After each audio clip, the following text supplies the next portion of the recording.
Hi everybody, happy Friday. Welcome to Musical Fridays at Church of the Holy Trinity in Manhattan's Upper East Side. I'm Cleve Kirsch, the music director.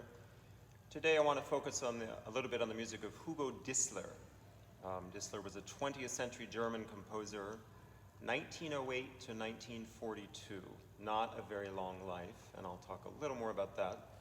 The reason I'm focusing on him today is because this coming Sunday, October 18th, we're going to sing a setting of Praise to the Lord by Distler, a choral setting. The original title is Lobet den Herren. And Distler, not very long life, focused largely on choral and organ music, although he did write other types of things. Very fascinating composer. So he was born in Nuremberg in Bavaria, educated at the Leipzig Conservatory, Leipzig, of course, being the last great post of Bach at the St. Thomas Church there. And then at the age of 23 or so, Distler got a post at one of the smaller churches, not the huge St. Mary's Church, but St. Jacob's in Lübeck in the north of Germany. Lübeck is famous because that's where the great Baroque German composer Buxtehude, who is a direct predecessor of Bach, if you will. Bach, at one point, hitchhiked 200 miles to go study with Buxtehude. So there was a tradition there already kind of in the air that Distler was working with. And then in about 1940 or so, Distler went to Berlin and took over the state and cathedral choirs there. But due to, of course, Germany was in the middle of a war, so due to deaths of friends and aerial attacks, increasing pressure, job pressure, you can imagine part of that was from the government, he took his own life at the age of 34. So he left behind a wife and several children, one of whom, a daughter, has written a biography of him. I think that was published only in about 2008. So Distler pretty early on as a student recognized that his main influence would be Baroque music. That was not uncommon in Germany. That happened all through the 19th century. For instance, just when Mendelssohn kind of rediscovered Bach in the, let's say, 1830s or so by giving a re-premiere of the St. Matthew Passion in Berlin. The music of Bach became of great interest. And if you love the music of Bach, you're going to look further back to his predecessors, Heinrich Schütz, Buxtehude again. So a number of German composers were inspired by this lineage, this Baroque lineage. Johannes Brahms is a great example of that. Usually we think of his symphonies and so forth, but a lot of his music is constructed on Baroque formal models, such as the Passacaglia, where you have a theme that steadily just repeats itself many times and variations are done over it. Max Reger of the late 19th century, also extremely influenced by the music of the Baroque. So Distler is kind of one of the first 20th century examples of this. But of course, if you mix this in with 20th century developments in music, you're going to add a sort of freshness to it. So I just want to read a tiny little thing. His music is polyphonic. That means there are many voices occurring at once, not just a melody with a sort of harmonic accompaniment, but rather each voice, even of the accompaniment, has its own independence. And frequently melismatic. Now melismatic means think of when a singer suddenly goes off into florid scales and so forth, or there's this kind of thing in an instrument, something that moves around quickly, let's just put it that way. It's often based on the pentatonic scale. Pentatonic scale is very recognizable, 5 notes.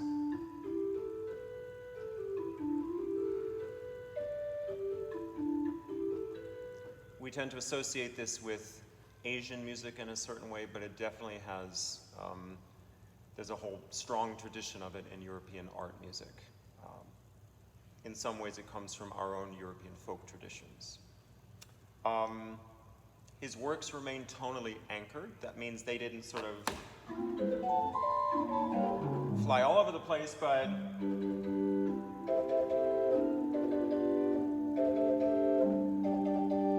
that kind of thing. It stays in a recognizable key, right? While at the same time, they reveal an innovative harmonic sense. So in that sense, he might restrict himself just to 5 notes, but there's an interesting means of doing that. And so the organ piece I'm going to play in a little bit will demonstrate that pretty well, I think. Because of all of these characteristics, his music was stigmatized by some Nazis as degenerate art. Okay, well, that's a whole dissertation in itself, of course. A lot of what a big accusation that the Nazis and the communists later in Russia would throw at anyone who seemed to have a new or innovative idea about something was that it was degenerate, in fact. The magic of Distler's music is that it was kind of reinventing church music from within. So it was using a lot of the same old forms and a lot of the same language, but Distler had an interesting new take with rhythm. So his polyphony was not just the kind where it all sort of neatly fits together like Palestrina and things weave in and out, but there was a quirkiness to it. If you listen to the webcast this Sunday, or you happen to be in church, you'll hear this in the example of Distler's motet on Praise to the Lord, the Almighty. But for now, I'd like to play a piece from his Opus 18. Now, these are not chorale-based works. These are actually, I suppose you could call them secular, meaning they're not based on some existing chorale melody or something. They're just independent pieces of music. Think of like a Beethoven sonata. There's no sort of connection to some other theme. This is one. This is number 3 from the collection. So without further ado, I'd just like to play it for you.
that a lovely piece?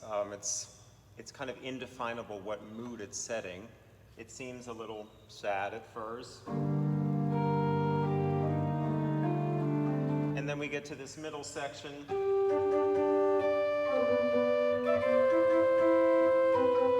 Which enlivens the whole thing. So one interesting aspect about how Distler writes his music, how he literally notates it, he does it without benefit of expression marks. By expression marks, I mean telling you whether the note is long or short relative to its surroundings. He says very little about dynamics, how loud or soft something is. This is also a very Baroque characteristic. In fact, they were not using expression marks very widely at all back then. In the Baroque period, that of course suggested that you already knew as a performer what you were doing. If you were confronted with a piece that looked a certain way, you kind of knew that it would be loud or soft. You knew whether it would be short notes or long notes, etc., smooth. In Distler's case, I think he wanted to allow maximum interpretive freedom. So in fact, I could have done this piece any number of ways. He doesn't even suggest the kinds of sounds that I use. I just made choices for myself. And so what I did was, you heard at first how the beginning was quite smooth.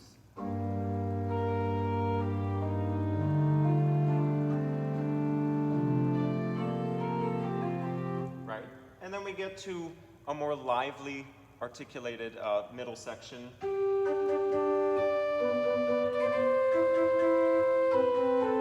So forth.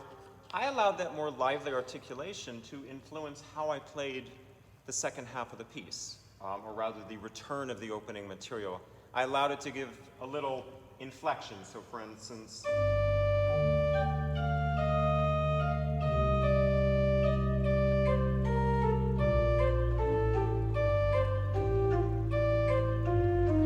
right? So that's one of the joys of playing this kind of neo-Baroque music, particularly by Distler, is you can make decisions like that, and if there's integrity behind them, or if there's conviction behind them, they all work in a way. What's particularly nice is this being a mechanical type of instrument, it responds particularly well to Distler's instrument, or Distler's music rather. He seems to have written with this kind of instrument in mind. So that's one reassuring thing. Anyway, have a great weekend, everybody.